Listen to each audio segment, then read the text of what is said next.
আল্লাহর নবী তিনি একদিন আবু বকর সিদ্দিককে ডাক দিয়ে কানে কানে বলে দিলেন, আবু বকর কাউকে বলা যাবে না, গোপন কথা আছে। ইয়া রাসূলুল্লাহ বলেন। আমানত থাকবে আবু বকরের ভিতরে। কি কথা বলেন? জিবরাইল এসে আমাকে কানে কানে জানিয়ে দিয়েছেন মক্কায় নাকি আর থাকা যাবে না, মক্কার দিন নাকি ঘনিয়ে এসেছে, যে কোনো সময় আমি নাকি মক্কা ছেড়ে চলে যাওয়া লাগবে। পূর্ব প্রস্তুতি আমাকে নিতে বলা হয়েছে, প্রিপারেশন আমাকে বলা হয়েছে, মানসিকভাবে প্রস্তুত থাকেন, যে কোনো সময় হুকুম আসবে চলে যাওয়া লাগবে। এবার আল্লাহর নবী এই কথা যখন আবু বকরকে বললেন, আবু বকর সিদ্দিক বাড়িতে গেলেন না। মায়া কারে কয় দেখেন, কলজা কাটা মায়া কারে কয়। আবু বকর সিদ্দিক বাড়িতে গেলেন না, তিনি দৌড়ে চলে গেলেন বাজারে, দুটো ওট কিনলেন সবল দেখে, এক ইহুদির বাড়িতে রাখলেন, কেউ যেন সন্দেহ করতে না পারে। বললেন, ইহুদিরে মাসিক ভিত্তিতে ওট লালন পালনের খরচ দেওয়া হবে, ওটগুলো তোমার বাড়িতে মোটা তাজা করো। কই কি করবেন ওট দিয়া? কইটা তোমার দরকার নাই, তোমার কাছে ওট আমানত, তুমি লালন পালন করো, আমি চাহিবা মাত্র তুমি দিতে বাধ্য থাকিবা। কোনো প্রবলেম, ঠিক আছে, ওকে ফাইন। ওট বড় হচ্ছে, একদিন এই নবীজি আসবেন, এটা আবু বকরের মনের চিন্তা। এবার আবু বকর ঘরে গেলেন, রাত হয়ে গেল, পাখিগুলো ঘুমিয়ে পড়লো আপন নীরে, গরুগুলো গোয়াল ঘরে, বেওয়ারিশ কুকুরগুলো নিরাপদ আশ্রয়ে, শিশুরা মায়ের বুকে মুখ রেখে ঘুমায়, প্রিয়তম স্বামী প্রিয়তমা স্ত্রীকে নিয়ে ঘুমায়, কেউ জাগনা নাই। আবু বকর সিদ্দিক দরজার ভিতরে হেলান দিয়ে দাঁড়িয়ে আছেন। সুবহানাল্লাহ কয় না? আবু বকরের স্ত্রী ডাক দেয়া কয়, স্বামী গো, ও স্বামী, আপনি দরজায় কেন এমন করে দাঁড়িয়ে আছেন? বিছানায় আসেন, আপনি তো পরে যাবেন জীবনী আসতে আসতে, আপনি তো মরে যাবেন, অসুস্থ হয়ে যাবেন, বিছানায় আসেন। আবু বকর সিদ্দিক এবার বিবিরে কয়, কারো কাছে বলবা না, কেন দাঁড়িয়ে আছি শোনো, নবীজি বলছেন প্রস্তুত থেকো। এই কথা শোনার পরে আবু বকরের পিঠ আর বিছানায় লাগাতে পারে না। আপনি প্রস্তুত হয়েই ঘুমান না, কাপড় চুপড় পরে আপনি বিছানায় ঘুমিয়ে যান, ডাকলে আপনি লাফ দিয়ে উঠে যাবেন। আবু বকর কয়, বিবি ও বিবি, যদি বিছানায় ঘুমাই ঘুম ঘাড় হয়ে যাবে, 2-3বারও ডাকা লাগতে পারে, দরজায় দাঁড়ায় উঠতে সহজ হবে। ঠিক ঠিক ঠিক ঠিক। আবু বকরের স্ত্রী চোখের পানি ছেড়ে দিয়ে কয়, আমি পাগল দেখছি, এমন পাগল মানুষ আমি আর দেখি নাই। এটা কেমন পাগল? আপনার তো পাগলামির একটা মাত্রা থাকা দরকার, আপনি কি পাগলামি শুরু করলেন? এভাবে দাঁড়াইয়া মানুষ ঘুমাইতে পারে? একদিন এক রাত না, এক সপ্তাহ না, লম্বা সময় তিনি বিছানায় যান না। তার বিবি ডাক দেওয়া কয়, স্বামী ও স্বামী, বিছানায় চলে আসেন, কষ্ট হবে। আবু বকর সিদ্দিক চোখের পানি ছেড়ে দিয়ে কয়, আবু বকর কষ্ট মেনে নিতে পারবে নিজের দেহের উপরে, কিন্তু আল্লাহর নবীকে 1 সেকেন্ড দরজায় দাঁড় করাই রাখতে পারবে না।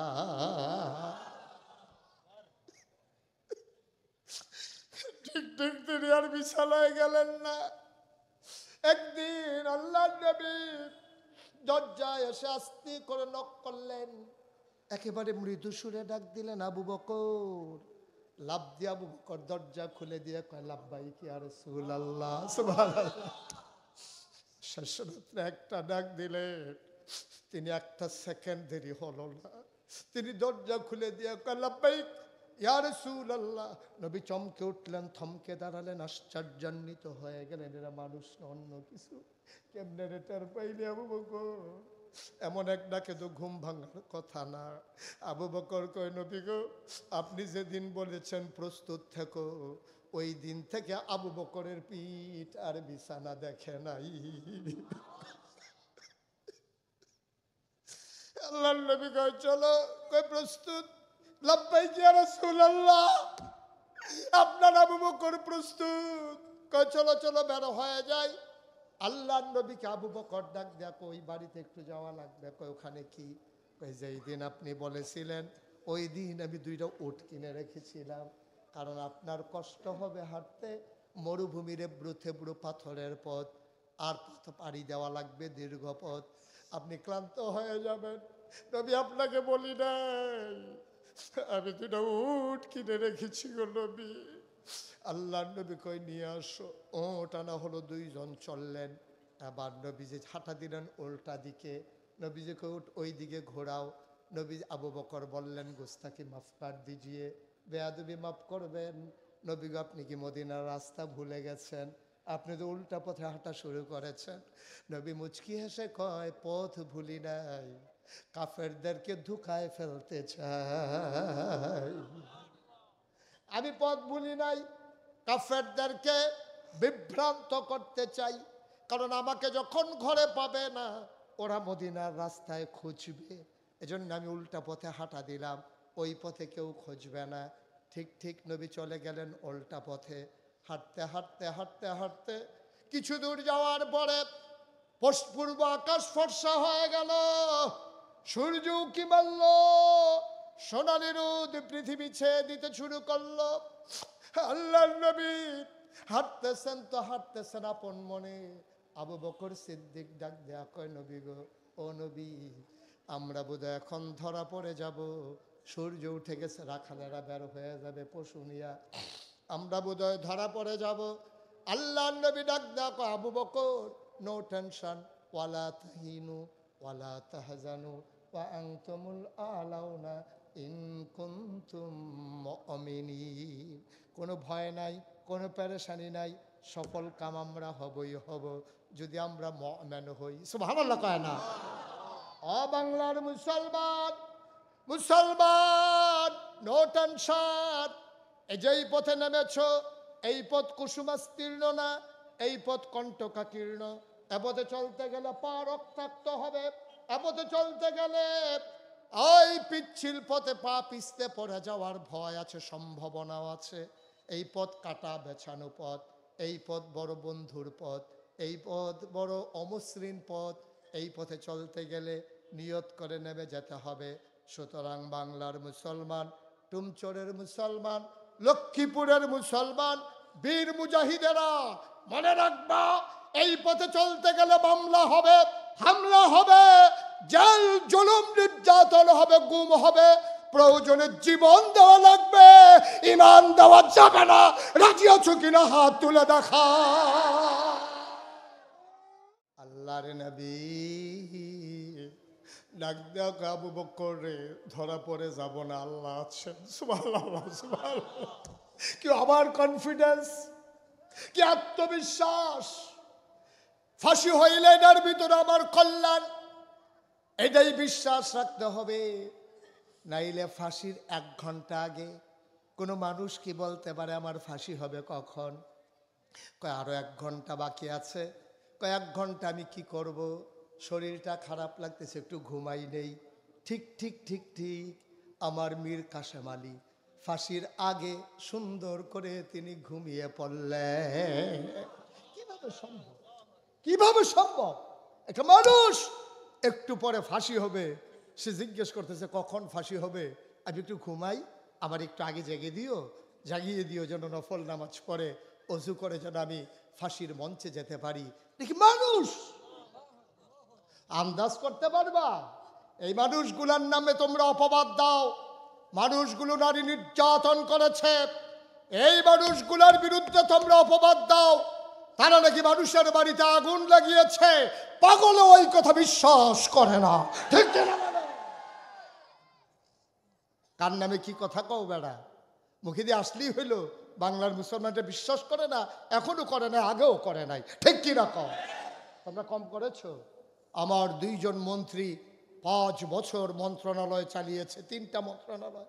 5 বছরে ওরা 3টা মন্ত্রণালয় চালিয়েছে। গোয়েন্দা বিভাগ, তারপরে আপনার দোদক, তারপরে এনআরবি, সবাই মিলেমিশে তারা বারবার চেয়েছে কোনো আর্থিক কেলেঙ্কারি ধরা যায় কিনা। 1টা টাকার আর্থিক কেলেঙ্কারি চিহ্নিত করতে পারে নাই, ঠিক কি রকম? তোমাদেরকে আমরা চিনি না। নির্বাচনের আগে গাছে দৈরা দাঁড়াই থাকো, বাতাস আইলে তা গাছে দৈরা রাখে, কুম্বালা তারে বাতাসে লইয়ে যায়, শরীরে কিছু নাই তো। পাঞ্জাবি গাও তো খদ্দরের বাড়ির ভিতরে কুত্তা ঘুমায়, বিড়ার ভিতরে একটা ঘর তোলার ক্ষমতা নাই। যেই মাত্র তুমি নির্বাচনে ক্ষমতা আসীন হও, তোমার বাড়িতে ঘর হয়, তোমার লক্ষ্মীপুর জেলা সদরে ঘর হয়, তোমার ঢাকাতে ঘর হয়, সেকেন্ড হোম মালয়েশিয়া কানাডায় তোমার বাড়ি হয়। ঠিক কিনা বলো? কই পাও এই টাকা? টাকা পাও কই? পায় টাকা বেতন পাও একজন এমপি, একজন মন্ত্রী। টাকা আসে কোত্থেকে?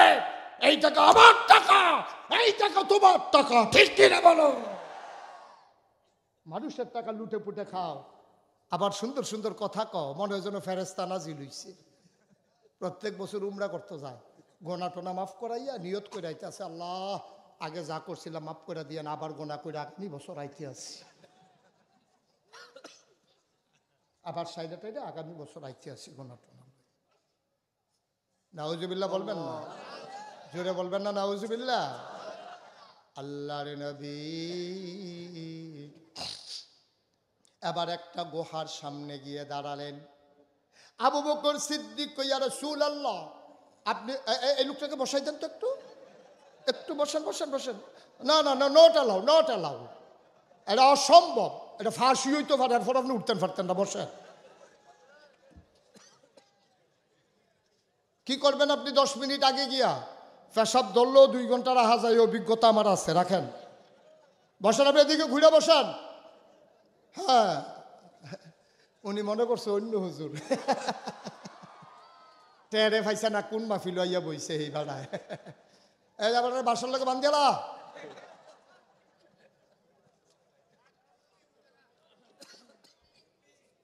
আমিন কন, জোরে কন, আরো জোরে। কষ্ট হচ্ছে? ছেড়ে দেওয়া দরকার আর সামান্য একটু। হ্যাঁ বন্ধুরা আমার, ভাইরা আমার, এবার আল্লাহ নবী কয় গুহা কি পাওয়া গেল? কয় ইয়া রাসূলুল্লাহ, পাওয়া গেছে সুন্দর গুহা, সাউর গুহা। আবার আল্লাহ নবী বললেন চলো ঢুকে যাই, যেন মানুষগুলো দেখতে না পারে। নবী যখন ঢুকতে চাইলেন গুহায়, আবু বকর সিদ্দিক একেবারে হাত ছড়িয়ে দাঁড়িয়ে গেলেন গুহার মুখে। বেয়াদবি মাফ করবেন, আপনি গুহায় ঢুকবেন না। কত গুহায় না ঢুকলে ঢুকবো কই? আমি আগে গুহায় ঢুকবো, আমি দেখতে চাই গুহায় কোনো সাপ বিচ্ছু আছে কিনা। পাহাড়ি গুহা, সাপ বিচ্ছু থাকতে পারে, হিংস্র জন্তু জানোয়ার থাকতে পারে, আপনি গেলে ক্ষতি হয়ে যাবে। আপনি একটু দাঁড়ান, আমি একটু দেখে আসি। আবু বকর সিদ্দিক ঢুকতে যাবেন, আল্লাহর নবী ডাক, দেখো এদিকে আসো তো। তুমি, আমি গেলে গুহায় সাপ কামড়াবে, তুমি যদি গুহায় যাও তোমারে কি সাপ কামড়াবে না? সুবহানাল্লাহ বলবেন না? নেতা কারে কয়, কর্মী কারে কয় শুনে যাও। নেতা কারে কয়, কর্মী কারে কয় শুনো। মিছিল করতে আছে, ট্রাকের চাক্কা ব্রাস্ট হয়েছে, নেতা দৌড় দিয়ে মানুষের কান দুইটা গেছে।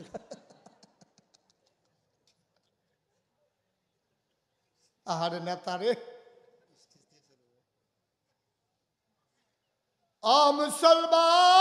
মুসলমান, এবার আল্লাহ নবীকে ঢুকতে দিলেন না গুহায়। আবু বকর সিদ্দিক তিনি কইয়া রাসূলুল্লাহ, আপনি দাঁড়ান, আমি একটু দেখে আসি গুহাটা নিরাপদ কিনা। আল্লাহ নবী চোখের পানি ছেড়ে দিলেন। ওই যে ফাবিমা রহমাতিন মিনাল্লাহ, মায়ায় তো কলজারা ভরা, নবীর কলজারা মায়ায় ভরা। নবী আবু বকরকে তো বিপদের মুখে ফেলতে পারেন না। নবীজি কো, আবু বকর রে, ও আবু বকর, আমি ঢুকলে সাপ কামড়াবে, তুই ঢুকলে কামড়াবে না। আবু বকর টলমল করে তার চোখের কোনা বেয়ে বেয়ে 2 ফোঁটা পানি পড়তেছে। ডাক দেয়া কো, নবী গো, আমার মতো 100 আবু বকর যদি মরে যায় কিচ্ছু হবে না গো নবী, কিন্তু আপনার যদি কিচ্ছু হয়ে যায় ইসলাম থাকবে না।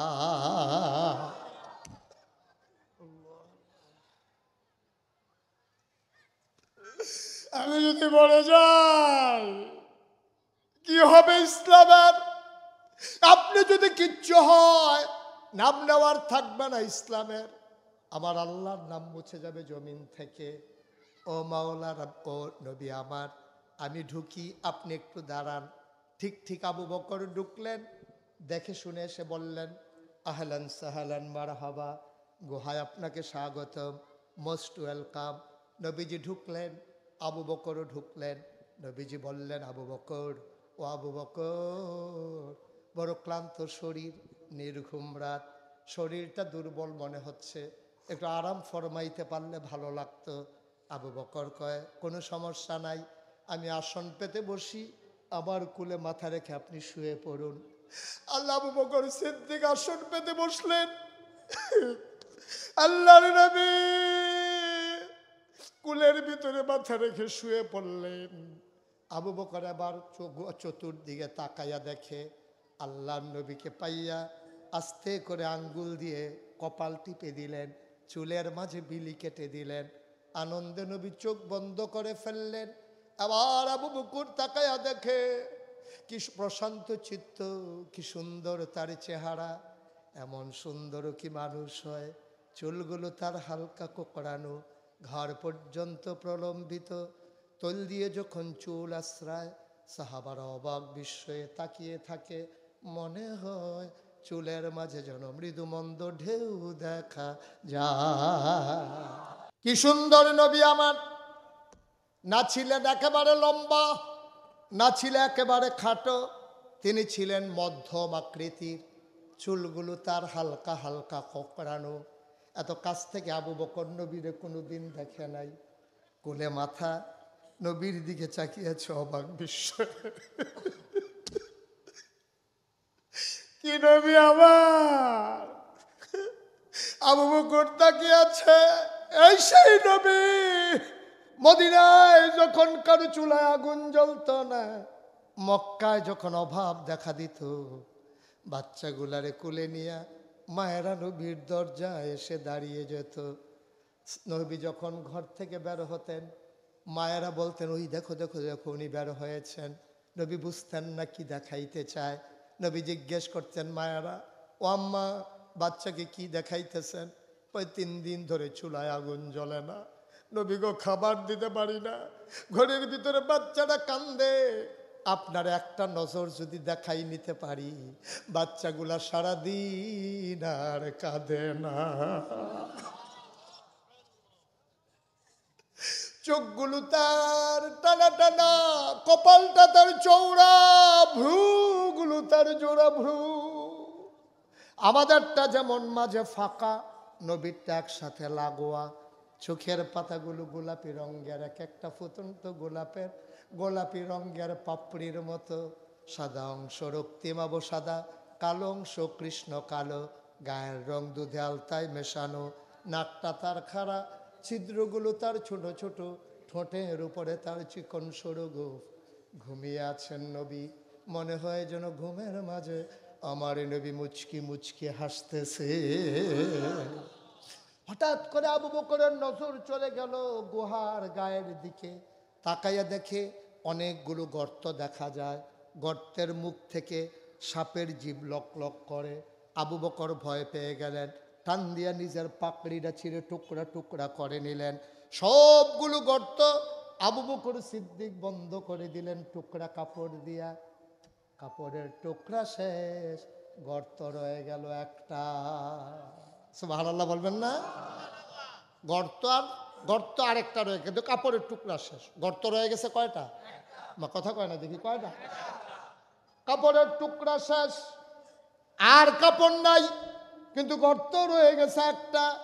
সাপের জিহ্বা লক লক করে। আবু বকর সিদ্দিক কিং কর্তব্য বিমূঢ় হয়ে গেলেন। কি করবেন তিনি কনফিউজড। তিনি চিন্তা করলেন এখন কি করা যায়। নিচ থেকে পাটা বের করলেন, সাপের গর্তের বরাবর পাটা দিয়ে রাখলেন, সাপটা যেন বের হতে না পারে, আমার নবীকে যেন ধ্বংসন করতে না পারে। পাহাড়ি বিষাক্ত সাপ এবার বের হতে না পেরে পায়ের ভিতরে ছবল মেরেছে। আবু বকরের দেহটা নীল হয়ে গেছে, শরীরটা একেবারে বিষাক্ত হয়ে গেছে। আবু বকর সিদ্দিকের কান্না চলে আসতে চায়। আমার নবী ঘুমায়, আমি যদি আওয়াজ করে কাঁদি আমার নবীর ঘুম ভেঙে যাবে। ঠোঁটটারে কামড় দিয়ে ধরে রাখছেন, আওয়াজটা যেন বের হয় না হয়। আওয়াজ থামানো গেল, চোখের পানি তো আর থামানো গেল না। আওয়াজটা তিনি থামাইতে পারলেন, ঠোঁট কামড়ে ধরে। চোখের আপনি কামড়ে থামাবেন কি দিয়া? টপ টপ টপ টপ করে 2 ফোঁটা গরম পানি পড়ে গেল নবীর গাল মোবারকে। নবী লাফ দিয়ে উঠলেন, তিনি চমকে উঠলেন, তিনি থমকে উঠলেন, আবু বকরের মুখামুখি বসে গেলেন।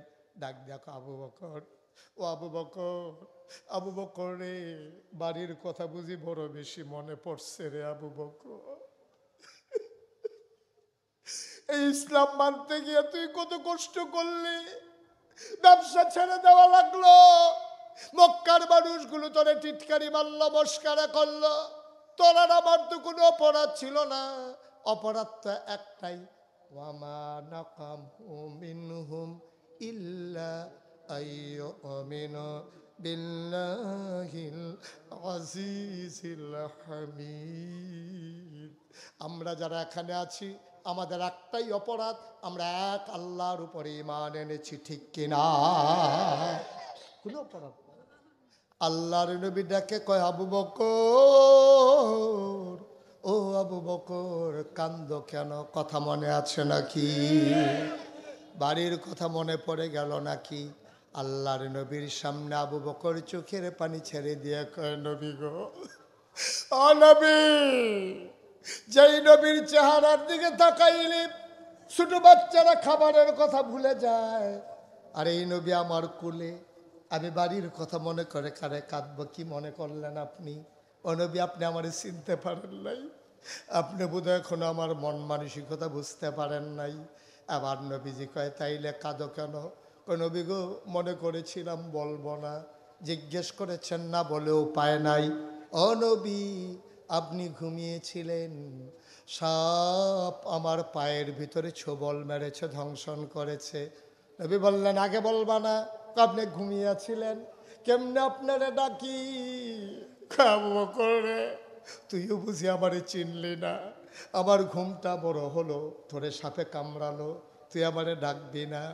আল্লাহর নবী এবার বললেন, দেখি দেখি দেখি কোথায় কামড়ে দিয়েছে। আবু বকর সিদ্দিক পা দেখাইলেন এই জায়গায়। নবী আস্তে করে আঙ্গুলের মাথায় জিব্বা থেকে একটু লালা লাগালেন, বিসমিল্লাহ বলে এবার ওই লালাটা সাপের ধ্বংসনের জায়গায় লাগিয়ে দিলেন। আবু বকর কয়, খোদার কসম, সাপ কামড়ানোর আগে আমার পাটা যত আরামে ছিল, লালা মুবারক লাগাই দেওয়ার পরে সারাটা জীবন এই পাটায় আমি এত আরাম পেয়েছি, আমার কোনো শরীরের অংশে এত আরাম আমি পাই না।